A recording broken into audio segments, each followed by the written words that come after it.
What philosophy promises? When a man has consulting him on how he should persuade his brothers to cease being angry with him, Epictetus replied, "Philosophy does not propose to secure a man for any external thing.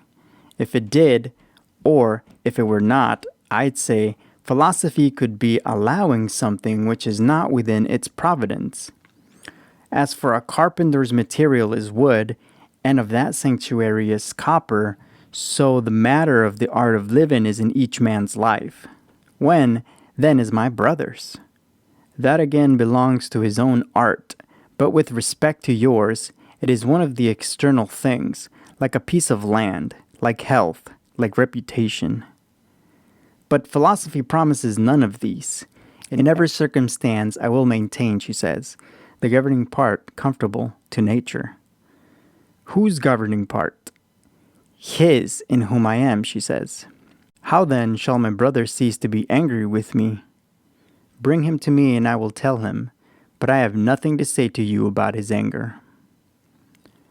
When the man who was consulting him said, "I seek to know this, how, even if my brother is not reconciled with me, should I maintain myself in a state of comfortable to nature? Nothing great," said Epictetus, "is produced suddenly, since not even the grape or the fig is. If you say to me now that you want a fig, I will answer to you that it requires time. Let it flower first, then put forth fruit, and then ripen. Is then the fruit of a fig tree not perfected suddenly in 1 hour, and would possess the fruit of a man's mind so short in time and so easily? Do not expect it, even if I tell you."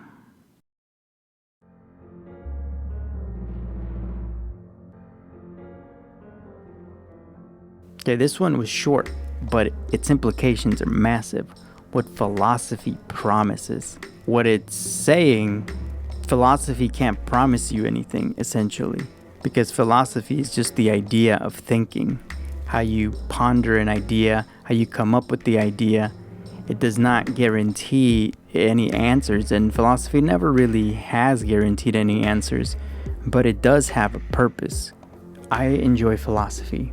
The very arrogant conversations in the past that I've had with people.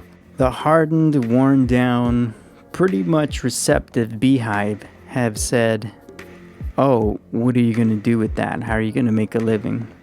Well, in maybe the early 2000s, that would be a little more difficult.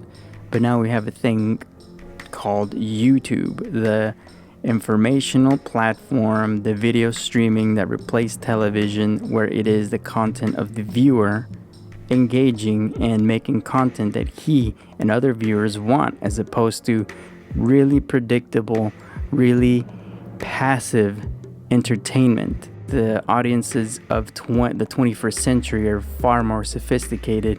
As soon as the internet came, everyone had a voice. And maybe this could go in a bigger conversation about what freedom of speech is and how people express themselves overall with one another. But the philosophy concept is asking you to think about a subject.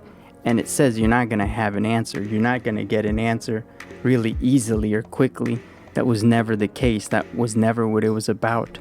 Philosophy is more of taking the time to ripen the idea, to get your foundation together, which is the tree, to get the information, which is the flower, to develop an idea, which is the fruit, but then to ripen your idea and make it a good one, make it a valuable one. As they say, nothing is greater than the idea whose time has come, right? Well, that's the ripened fruit. That's not, hey, I have an opinion about something. Well, everyone has an opinion. That goes both ways. If you have an opinion about something scientific, that is useless. Who cares what you think about the climate? What matters is what scientists say based on information, like very complicated, intricate information. That is different than going on a forum and saying, "I don't like this movie." That's your opinion. It's just an opinion. An opinion from someone who's actually removing themselves from enjoying the content to be a critic about it. Whereas the scientist has to be critical in the face of evidence, even if it supports their own, because they need to know what the question they're asking is answering, which is way different when ExxonMobil or one of these huge oil industries made that report. They made that report and they said it's gonna get bad. This is an oil company. When the scientist concludes the same findings, someone like Al Gore, a politician, makes the film, making it more digestible for the mass audience, then it becomes a movement. But those aren't opinions. It evolved out of a philosophy of science because the science of asking questions was always there.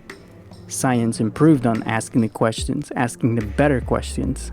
An opinion, even if it asks a question, isn't necessarily going to yield the same result because you can't cross-reference opinions. Surveys are different as an information system, a specific structured set of questions, which is a survey.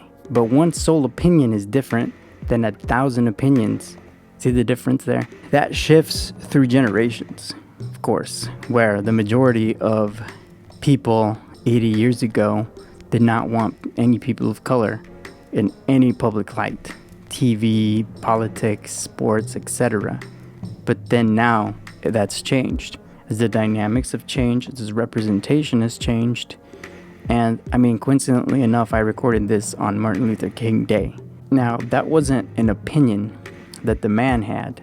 It's not an opinion of civil rights. That was representation. That's different. The subjugation of a group of people based on race is a different conversation than an opinion. That's not an opinion. A politician saying we shouldn't have MLK Day because he wasn't a good person or he caused a lot of civil unrest. That's an opinion. And philosophy never claimed to heal or answer questions. And even though that was a really short paragraph, it does exemplify a lot. For example, when he says, and I relate to this, how then shall my brother cease to be angry with me? Bring him to me and I will teach him, but I have nothing to say to you about his anger. And I can relate to this, I have a strained relationship that's similar to this. It's mostly pissing shows. Like, I know more than you because I have this or I have that. Ultimately, it becomes a value system. Like, what do you value? What do you have? What do you think? Is philosophy an answer or a tool? Or is it a system of asking questions to try to get to the bottom of human nature? Let me know in the comments below. Like, subscribe, share. Thanks for joining me.